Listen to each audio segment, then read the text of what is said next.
just to set the context, retail is the second largest employer in this country. Construction companies claim they are number 2, but whatever, it's number 2 or number 3. 15 million shops in this country, a nation of shopkeepers, 40 million jobs, 40 into 5, 200 million people affected in some way or the other. So it'll be good to kind of have that in context while we talk about changes that are happening in retail, moving to organized, more business moving to organized retail, distribution changing, and a bunch of things that are happening out there. Rashmi, why don't you just present your worldview on this in less than 5 minutes for us? We'll move to Mohit, and then we'll open up for questions. Thanks. Okay. Fresh Menu, we started food service a couple of years back, almost 2 years back. And I think our view is that we are at the cusp of manufacturing and service, and we heard the debate on is manufacturing going to lead or service going to lead. And we are someone who are mixing both of them. Customers order food with us and they need the convenience of delivery. So we do the delivery service and we manufacture the food because we thought food is very important to people, and controlling the quality is a very important part of the entire value chain. So we own the end-to-end value chain, and for us, I think we have ended up creating 1,000+ jobs in the last 2 years.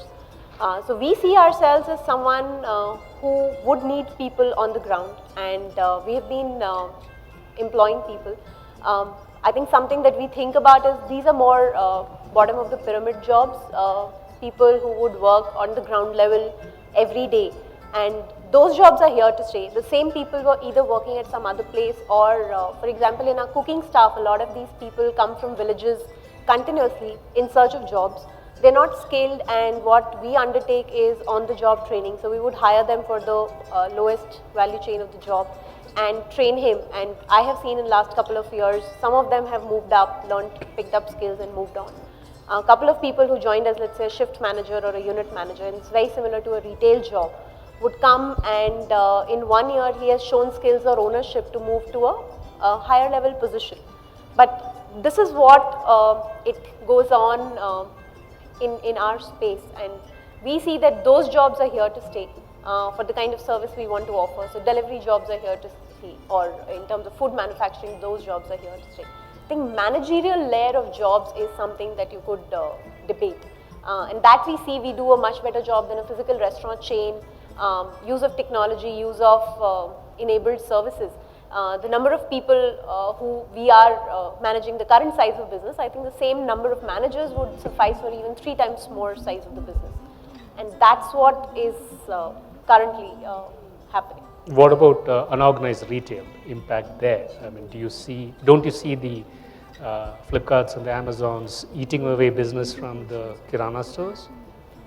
Partly yes, but I think we are a very, very large country, and I think people who are shopping online are still a smaller part of the total population. I think it's a few years away for sure before they see substantial disruption to their income levels.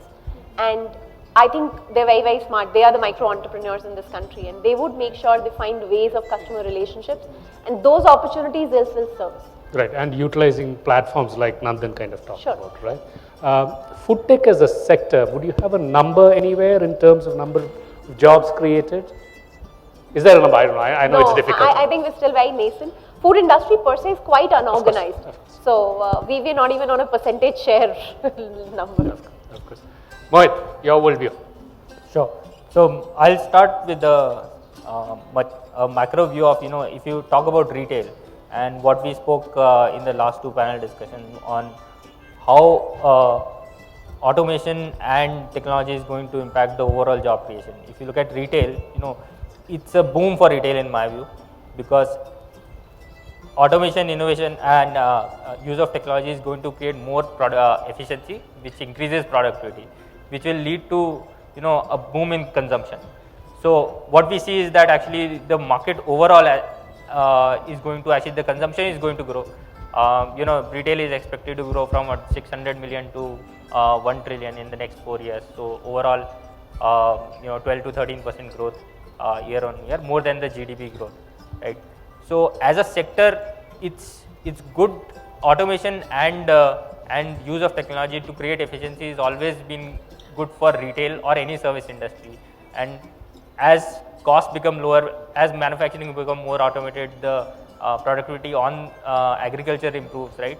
People will have more disposable income. That will lead to, higher consumption rate.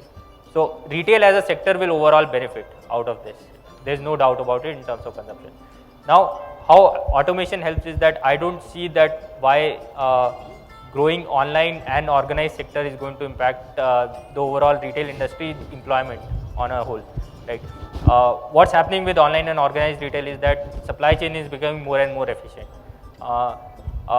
We are using technology, we are using data sciences to route items more efficiently, which is leading to reduction in cost. So even if you look at the last 4 or 5 years phenomena, right, even though e-commerce has seen 50 to 100, anywhere between 50 to 100% growth year on year, that has not led to a slowdown in the overall retail market. Retail is still growing at 10-12% year on year, which used to grow. What has happened is that the consumption has started increasing. So there are two questions, right? How is all this going to impact quantity of job, and the other is that how is going to impact the quality of job. So on the quantity of job, if you look at historically also, use of technology, automation is not new, right? It's been happening for the last 50 years. From industrial revolution, it's been happening. Is that it didn't lead to actually lesser job creation. It actually increased the consumption and basically more job creation in other sectors, right? And especially for service industry, it's always any automation that happens in agriculture or manufacturing, it's a boom to the service sector. So from a quantity perspective, that's why it's going to actually lead to positive impact on the retail side. The complex question here is what happens to the quality, right? The skill set which is required now is changing very rapidly from what it was 10 years, 15 years back. And I'm talking from a supply chain perspective, right? Right, starting from the top where when you have to use data sciences, machine learning, technology to actually do more efficient routing, right? Those kind of skills have to be developed. We are just a 5-year-old company, so don't have much experience on how things work over a longer period of time. But what we saw is that that skill is something which is not yet developed, and that is where we need to focus on. So if you look at the right at the top, right, the top level, basically what we need from a skill set perspective is basically more people who are actually working on data sciences, crunching data on first collecting more and more data, then using that data to actually take efficient decisions. Then the second part is on the engineering and automation. There itself, the skills that were used when we actually started delivery, right, everything was pretty much manual, what we used to do and what our peers and the incumbents in the industry used to do. To give you an example, there was not even a single automated sortation system in the country by any logistics company. Even the Blue Darts of the world basically didn't have that at that time, right? When we came in, we actually started getting more people interested towards logistics and commerce and started treating them not as a blue collar job but as a very, very sophisticated research job, right? So we hired 200 engineers, industrial engineers, and asked them to start doing the network design and automation, right? And in last 2 years, we have been able to put 13 sorters across the country, did a lot of automation, which led to efficiency gain, but that helped us actually reduce the cost by 30%, right? So it's not that it led to any, we never had to fire any people. The reduction in cost was basically enough to create more demand to actually employ more and more people. So year on year, we actually kept adding people and kept actually increasing the efficiency of those people, right?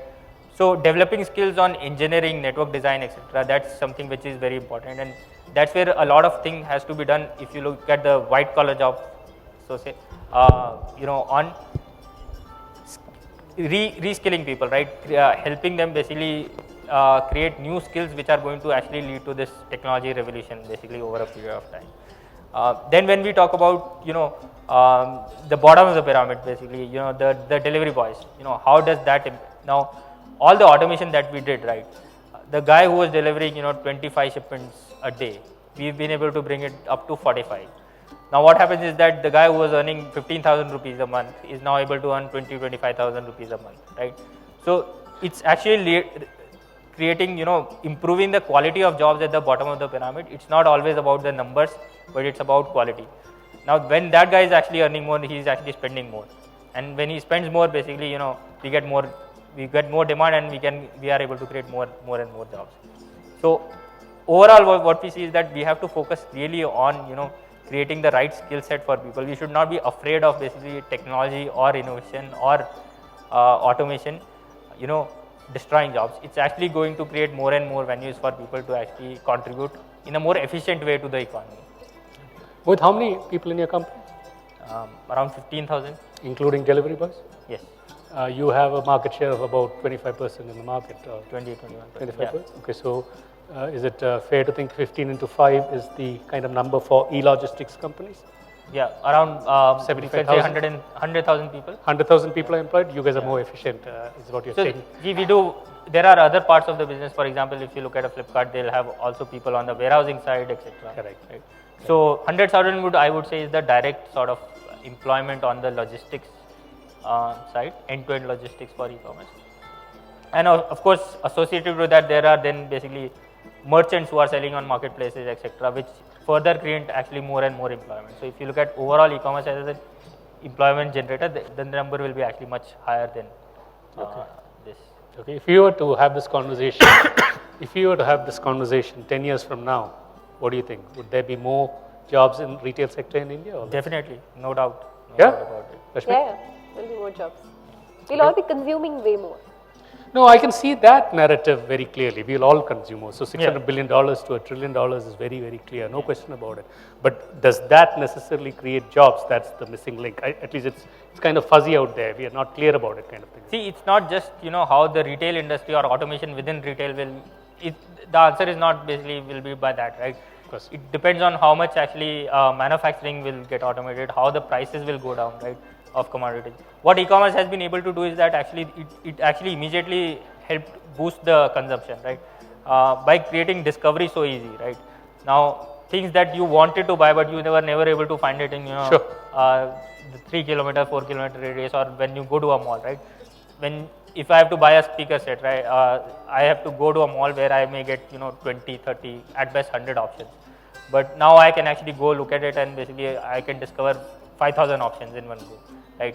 If somebody has to buy a sari from Surat, right, they don't have to actually go to Surat or ask anybody, can you get one? They can actually just order online. So that has actually created, it's going to sort of ease the process of buying also, right, and give a boost to consumption in a good way. Okay, great. We have a very different story than Mohit. In food, I think habits are very strong. And more than the total choice that you make available to a customer, what we have started doing is learning to predict what he likes to eat and offer that. And that improves a lot of number of orders that we get from the same customer, and our people efficiently deliver on that. So our story is very different, where predicting what a user is going to like and going to eat helps us generate more business. Right, in fact, delivery also does quite a bit of that. Yeah. They were trying to predict what would be the Where most is the sold demand, things where in. Where is the demand, where is the supply? How do you match that actually? What did you predict that the highest sold commodity thing during Diwali would be? Were you guys right? Yeah, we were in, I think, 0.05% range of what we had. Really? I don't know how it was, whether it was a fluke or basically it was, but we actually were in 0.05% range of what we predicted for ourselves. So these guys, just for context, we did a story in Factordaily. In fact, Shantanu, their chief data scientist, what do you call it? Okay, wrote a piece for us where they were going to predict what you and I would buy and stock the warehouse closest to where we live accordingly. Yeah. You still haven't told me what the product was that you predicted would be sold most. Mobile phones, of course, everybody knows. But what else? Right. I think it was mobile phones, and I have to go back to Shantanu and ask him. Clever. But,